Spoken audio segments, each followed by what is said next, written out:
Labas rytas. Baigiu dėtis daiktus. Jau seniai buvau viską užsikrovęs, tai varginantis darbas. Susidėjau maišus, susidėjau palapines, beliko uždėti ant viršaus, bet pirma išgersiu pusryčius, gėrimukas iš Azijos ir lėksim į kelionę vėl. Viskas, net šiukšles sugebėjau susikrauti. Užsuksiu į Aibę, nusipirkti užkandžių keliui ir tą depozitą atiduosiu.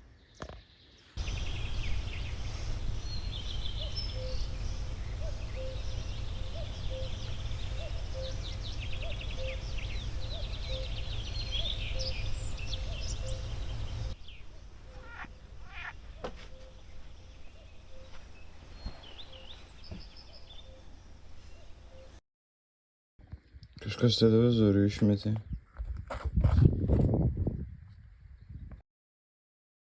Truputį pasikeitė planas, kadangi mums į kitą pusę reikėjo, nusprendžiau nevažiuoti į Aibę. Ir mane veda vėlgi neaiškiais keliais. Tikiuosi, kad nebus nieko rimto. Nes kai susikrovau visus daiktus, tai nepasitikiu taip labai smėlynais ir dumblais. Šiaip nenoriu prikarksėti, bet labai gražus keliukas.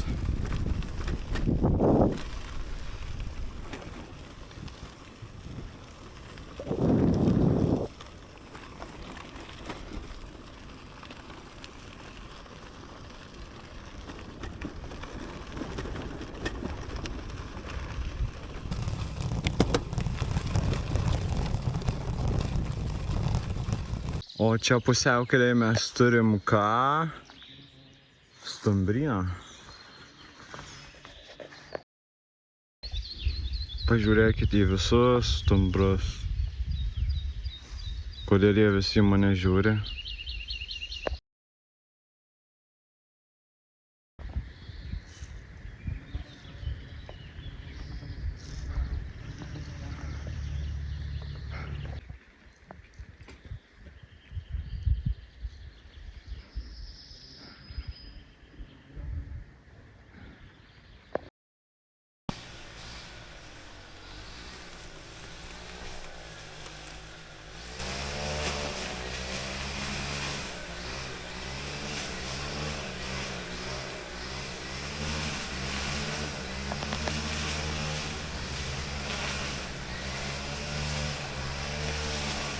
Labas.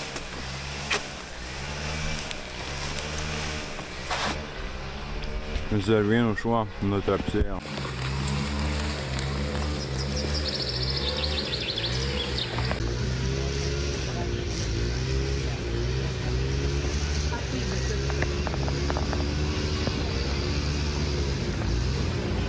Wow. Man atrodo, čia pats autentiškiausias kaimas iš tų, kuriuos mačiau. Kažkokia dvasia tikrai skverbiasi čia.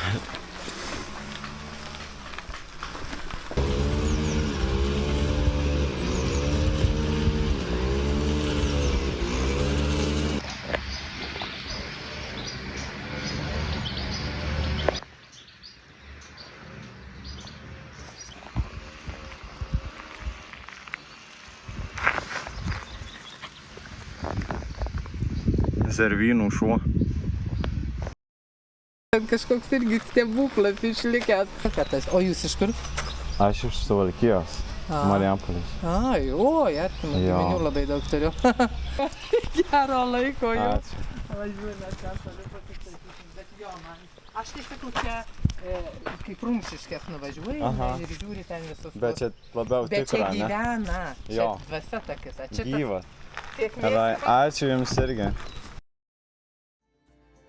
Nežinau kaip tu, bet aš girdžiu kažką seno. Trobelės durų girgždesį, lietuvių dainas ir žemės širdies plakimą.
Labas rytas.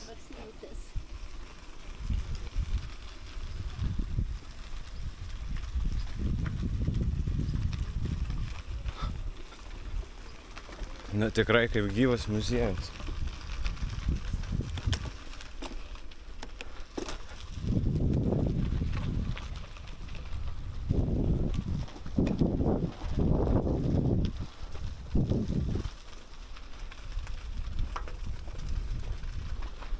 Kiekvienas namas unikalus ir autentiškas.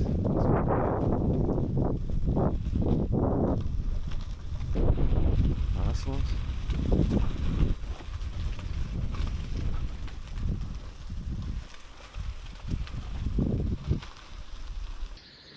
Net užrašas reikia Dzūkija su bitutėm.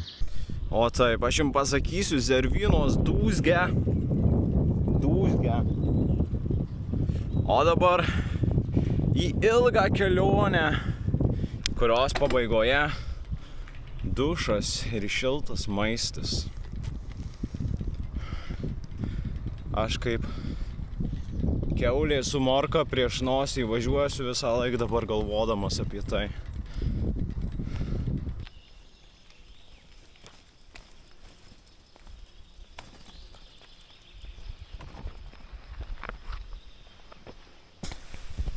Turiu pasakyti, kad smagiausia yra mintais miško takeliais. Taip susikoncentruoji į kelią, kad apvažiuotum akmenukus, kad neįklimptum į smėlį, kad visą laiką būni in the zone susikaupęs. Nu, tokiu keliu miške, plentu, irgi faina važiuot, nes užuodi pušis, kelias tiesus, šiaip labai geras kelias link Varėnos nuo Zervynų, bet nesmagiausia važiuoti greitkeliais, aišku. Ne greitkeliais, bet tiesiog plentų, kur daug mašinų, fūrų. O dabar einu pasistiprinti truputį, stengiuosi mažais lopinėliais važiuoti, pailsėt ir netrukus pasieksim Varėną. Šiaip marketingas veikia, nes grinai užvakar gavau reklamą šito gėrimo ir sekančią dieną nuėjau į tą Aibę. Tik pamačiau aš jį ir jau žinojau, kad pasimsiu.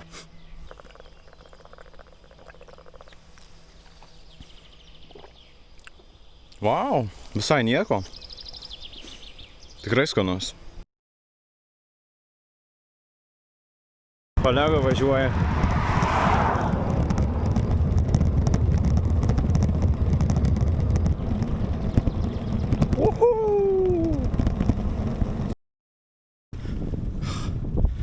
Sveiki atvykę į civilizaciją.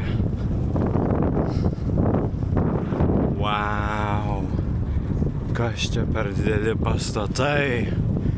Nu, įdomus miestelis. Daug remontuotų butų.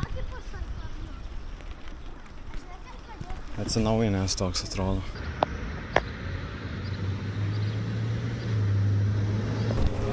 Sveiki, draugai. Sveiki.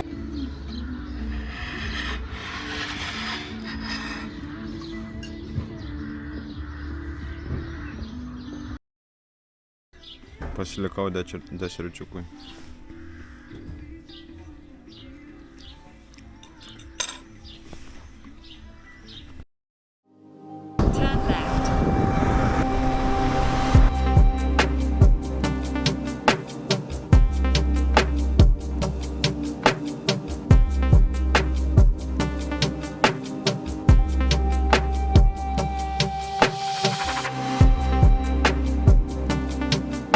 Kai kurie dalykai yra logiškai nepaaiškinami.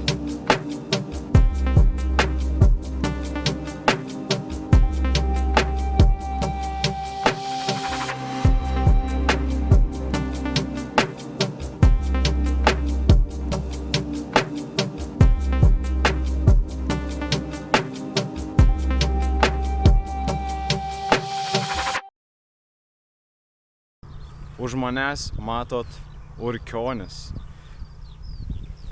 Negaliu perteikti tos emocijos, bet labai įdomus kaimas. Apsuptas laukų, o laukai apsupti miškų. Labai fainas.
Liko 5 kilai iki tikslo. Bet tiesiog automatiškai išsukau iš kelio. Dėl to kelio, kad prisėsčiau. Nes aš negaliu. Aš tiesiog negaliu.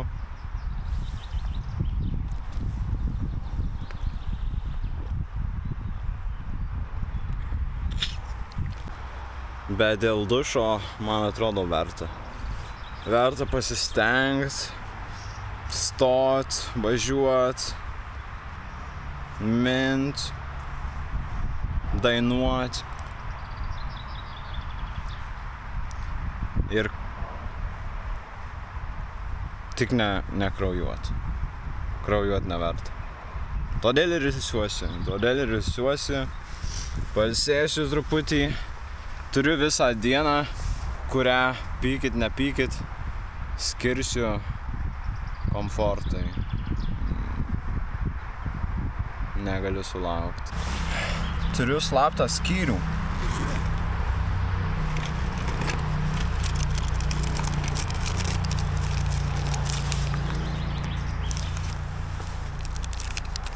Atsimena tą Manijos reklamą?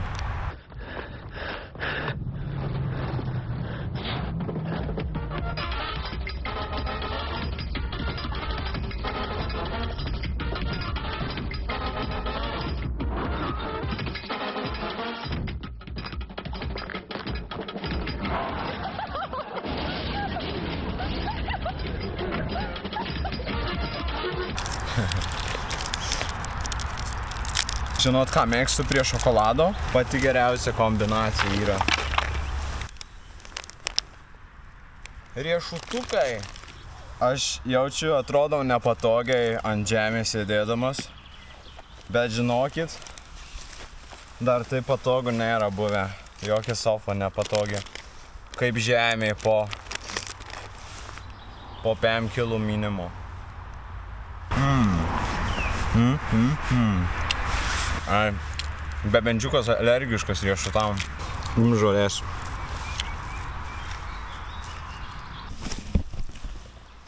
Pažiūrėkit, kaip nusilpęs net bebenčiukas.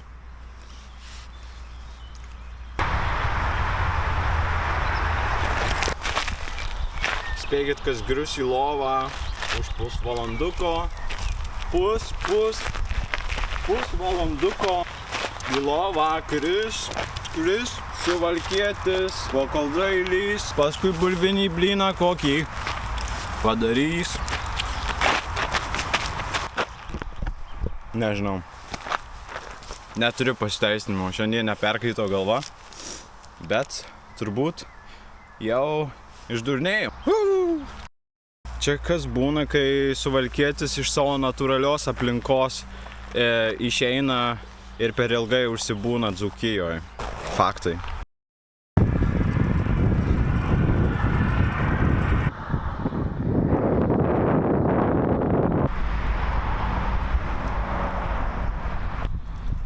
Mano vila.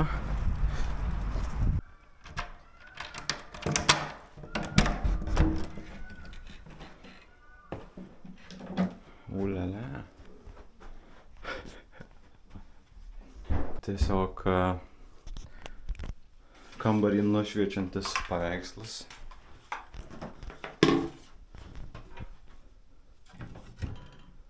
Puodukai, stiklinės. Bet kavos ar kažko vietos, tai nėra aišku.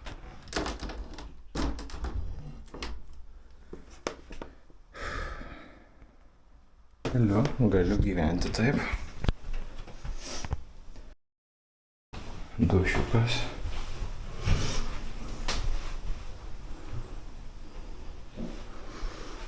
Tuoj susitiksim. Mislijų, kur nukiš dviratį, bet man atrodo paprasčiausiai bus tiesiog nusinešti daiktus į vidų. Bebenčiuks, lauke miegosi. Kad ir kur miegosiu, žinai, jog susitiksime sapnuose. Lauk manęs prie vartų. Radau kažkokią markinę, kur rakinsiu prie vartų. Bebenčiuką paliksim.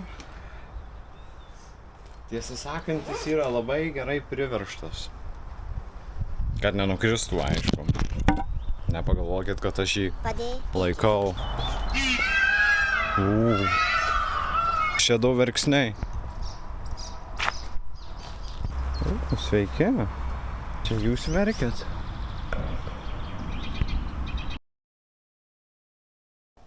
Laukiau šito visą dieną.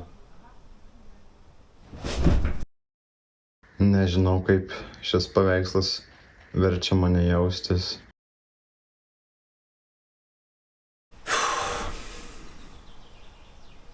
Panepinau.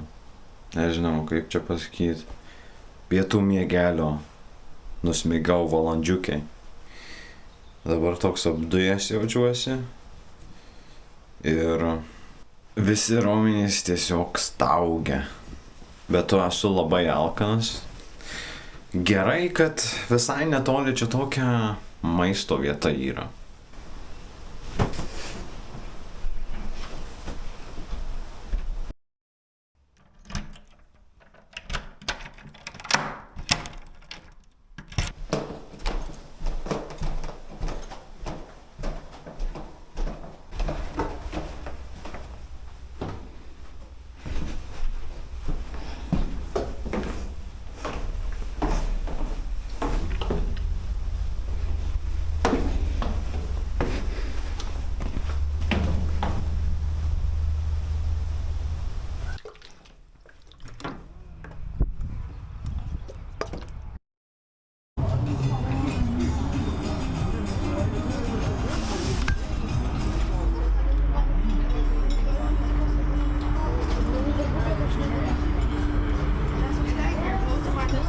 Už Dzūkiją.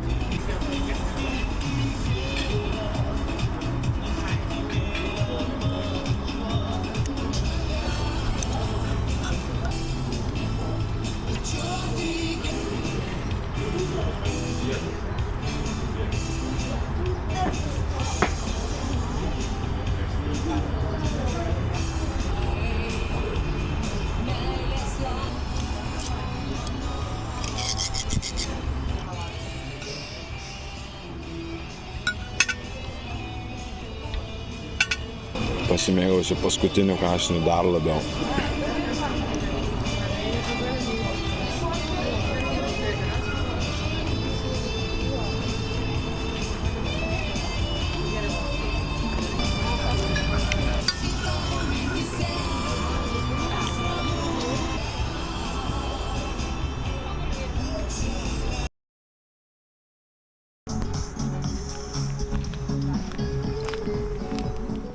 Tai ką, pasimatymas su savim baigėsi, o aš einu ilsėtis ir rytoj šausim į Vilnių, paskutinį stotelį Suvalkiečio kelionės. Ryte planuoju nuvaryti iki parduotuvės, nes pusryčiai čia Suvalkiečiai per brangu. Tai susitiksim rytoj. Čiau, bambinos.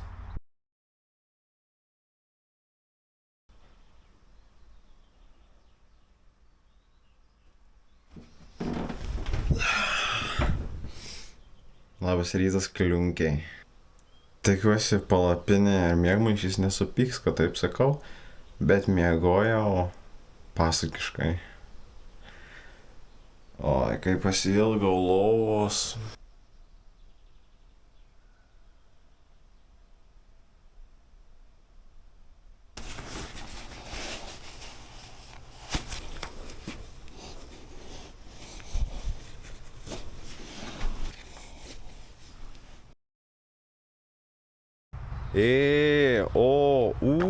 Bebenčiuk, atsirk, neužtruk. Šiandien broleli pietų, šiandien žuvelių keptų. Kaip miegojai? Netgi labai prastai sakyčiau, kodėl tu mane čia palikai. Aš tai puikiai. Sakė irgi normaliai šiaip. Kodėl tu mane ignoruoji? Čia tik tie gaidžiai loja. Ar čia dėl to nesusipratimo sapnuose? Bet šiaip sakė viskas gerai. Kraunamės daiktus ir važiuojam. Žinot ką? Pagalvojau, kam tų parduotuvių ar kažkokių ponų išmislo, kai turim lietuviškos duonos su sėklom ir turim, žinoma, riešutukų. Tai nešvaistysiu laiko kažkokiam nesąmonėm ir važiuosiu į Vilnių. Tai tiek, manau, kad jau daug nefilmuosiu, nes važiuosiu A4 keliu, turbūt mašinos zujos aplink mane. Užbėgsiu įvykiam už akių ir prisipažinsiu. Nuvažiavus vos 10 km, teko sustoti ir spausti šeimos pagalbos mygtuką dėl skaudančio kelienio ir nenustojamo mašinų srauto. Tai atvažiavo nuostabioji sesutė ir parvežė mane į Vilnių.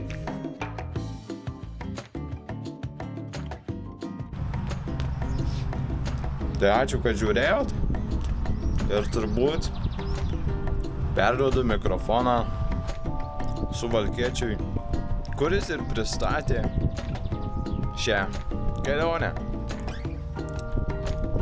Ate.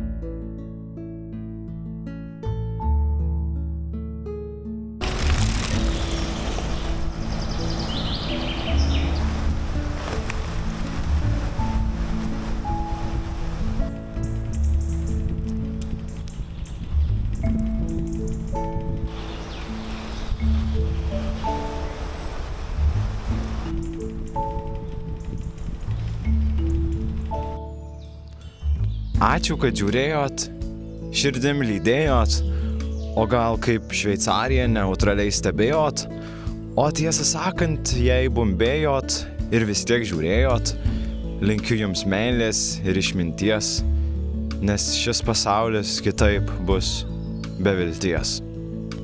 Linkiu visiems jums būti savimi, nebūti svetimiems ir vaikytis iššūkių, bei nevengti kitiems nesuprantamos minties. Linkiu išeiti į lauką, pauostyti bites ir pavaikyti gėlytes. O jei suprantat šį absurdą, tai priimti jūs į bendrą bičių ir bičiulių ratą. Tai va, galbūt kas nors išgirdot mano bylą, o aš einu į civilizacijos tylą padirbėti ir paskaityti kokią egiptiečių ar budistų knygą. Sudie. Ir kas čia žino, dar mažu pamatysit šitą kitonišką Suvalkijos grybą. Ate, ačiū, kad žiūrėjot. Myliu.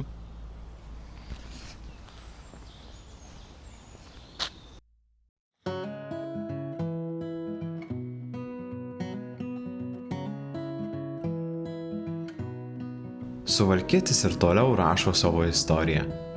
Tik dabar jau su Dzūkijos kaimų ir pušynų išmintimi, bei lietuvių dievų ir deivių pagalba. Visažinis bebenčiukas iš Dzūkijos parsivežė ne žinią, o pojūtį. Kad išmintis, kaip ir knygos, kaupia dulkes, jei jie nesidalini, jei jos nepanaudoji kelyje. Tik kai suteiki jai prasmę kiekviename gurkšnyje, žingsnyje, kiekvienoje akimirkoje, ji tampa gyva. Nes žinoti yra viena, gyventi tuo visai kas kita. Jeigu patiko šis projektas, gali paremti mane paspausdamas like ir subscribe.